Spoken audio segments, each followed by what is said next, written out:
Papan bunga berisi pesan protes berjejer di halaman Mapolda Sumsel dikirim pengusaha rental mobil yang mendesak polisi menuntaskan dugaan penipuan terhadap rekan mereka Faris Dwi Saputra.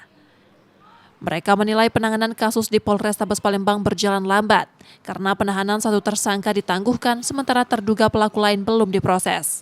Kasus bermula saat tersangka Bobi Dwi Kristianto menyewa mobil milik pelapor, lalu menggelapkannya dengan menjual kendaraan tersebut pada rekannya sebelum akhirnya berpindah tangan ke istri seorang anggota Polri.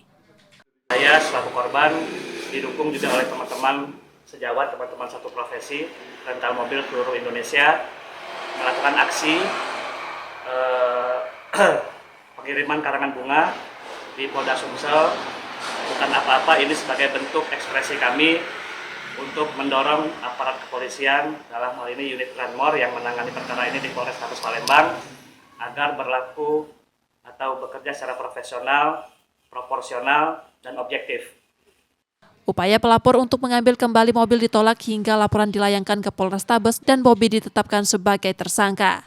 Jadi modus yang dipakai oleh mereka ini itu satu rangkaian dari saudara Bobi itu digadaikan kepada saudara Regen. Dari saudara Regen digadaikan lagi ke saudara Pinky.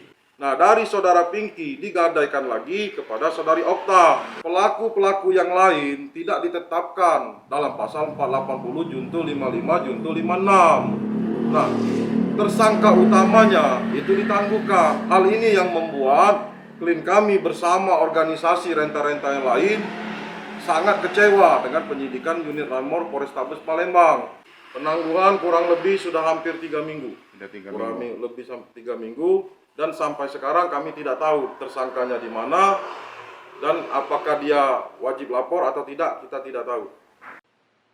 Para pengusaha rental berharap penanganan laporan Faris dilakukan secara transparan dan memberikan kepastian hukum bagi korban. Reski Oktora, Muklas Diferensial, Kompas TV, Palembang, Sumatera Selatan.